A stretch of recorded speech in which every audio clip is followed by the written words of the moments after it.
KAS ಹುದ್ದೆ ಪರೀಕ್ಷೆಗೆ ರಾತ್ರಿ 12 ಗಂಟೆಯವರೆಗೂ ಮೂಲ ದಾಖಲೆಗಳೊಂದಿಗೆ ಅರ್ಜಿ ಸಲ್ಲಿಸಿ ಹಾಲ್ ಟಿಕೆಟ್ ಪಡೆದು ಬೆಳಗ್ಗೆ ಪರೀಕ್ಷೆ ಬರೆಯಿರಿ. ಇದು ಕೆಪಿಎಸ್ಸಿ ಮೇ 3ರಂದು ನಡೆಯಲಿರುವ ಕೆಎಎಸ್ ಮುಖ್ಯ ಪರೀಕ್ಷೆಗೆ ಮೇ 2ರಂದು ಸಂಜೆ ಹೊರಡಿಸಿರುವ ಪ್ರಕಟಣೆ. ಹೌದು, ನೀವು ಇದನ್ನು ನಂಬಲೇಬೇಕು. ಆ ಮೂಲಕ ಅಭ್ಯರ್ಥಿಗಳಿಗೆ ಶಾಕ್ ನೀಡಿದೆ. ಮೇ 2ರಂದು ಕೆಪಿಎಸ್ಸಿ ಅಭ್ಯರ್ಥಿಗಳಿಗೆ ಆಘಾತ ನೀಡಿದೆ.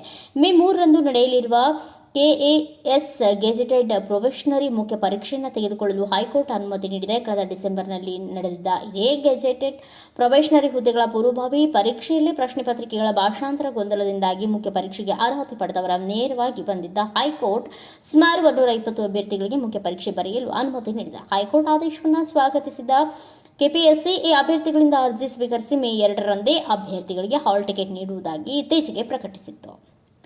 ಅದರಂತೆ ಮೇ 2ರಂದು ಮಧ್ಯಾಹ್ನ 3ರೊಳಗೆ ಶುಲ್ಕ ಸಹಿತ ಅರ್ಜಿ ಸಲ್ಲಿಸಬೇಕು ಎಂದು ಅಭ್ಯರ್ಥಿಗಳಿಗೆ ಸೂಚಿಸಿತು. ಹೀಗೆ ಅರ್ಜಿ ಸಲ್ಲಿಸಿದವರಿಗೆ ಕೆಪಿಎಸ್ಸಿ ಕಚೇರಿಯಲ್ಲಿ ಸಂಜೆ 5:30ರವರೆಗೂ ಹಾಲ್ ಟಿಕೆಟ್ ನೀಡುವುದಾಗಿ ಸೂಚಿಸಲಾಗಿತ್ತು. ಬೆಂಗಳೂರಿನ ಮೈಸೂರು ರಸ್ತೆಯಲ್ಲಿರುವ ಕಸ್ತೂರ್ಬಾ ನಗರದಲ್ಲಿರುವ ಬಿಬಿಎಂಪಿ ಸಂಯುಕ್ತ ಪದವಿ ಪೂರ್ವ ಕಾಲೇಜಿನಲ್ಲಿ ಮರುದಿನ 8 ಗಂಟೆಗೆ ಹೋಗಿ ಹಾಲ್ ಟಿಕೆಟ್ ಪಡೆದುಕೊಂಡು ಪರೀಕ್ಷೆ ಬರೆಯಬೇಕು ಎಂದು ಸೂಚಿಸಿತ್ತು. ಆದರೆ ಮೇ 2ರಂದು ಮಧ್ಯಾಹ್ನ 3 ಗಂಟೆಯೊಳಗೆ ಅರ್ಜಿಗಳನ್ನು ಸ್ವೀಕರಿಸಬೇಕಿದ್ದ ಕೆಪಿಎಸ್ಸಿ ಮಧ್ಯರಾತ್ರಿ ಆದರೂ ಅರ್ಜಿಗಳನ್ನು ಸ್ವೀಕರಿಸುತ್ತಲೇ ಇಲ್ಲ.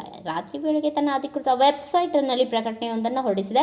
ಕೆಪಿಎಸ್ಸಿ ರಾತ್ರಿ 12ರವರೆಗೆ ಮೂಲ ದಾಖಲೆಗಳೊಂದಿಗೆ ಅರ್ಜಿ ಸಲ್ಲಿಸಲು ಅವಕಾಶವಿದೆ. ಅರ್ಜಿಯನ್ನು ಸಲ್ಲಿಸುವವರು ಅರ್ಜಿ ಸಲ್ಲಿಸಿದ ಕೂಡಲೇ ಹಾಲ್ ಟಿಕೆಟ್ ಪಡೆದು ಮರುದಿನ ಬೆಂಗಳೂರಿನ ಕಸ್ತೂರ್ಬಾ ಸಂಯುಕ್ತ ಪದವಿ ಪೂರ್ವ ಕಾಲೇಜಿನಲ್ಲಿ ಪರೀಕ್ಷೆಗೆ ಹಾಜರಾಗಬೇಕು ಎಂದು ಸೂಚಿಸಿದೆ. ಇದು ಅಭ್ಯರ್ಥಿಗಳ ಆಕ್ರೋಶಕ್ಕೆ ಕಾರಣವಾಗಿದೆ.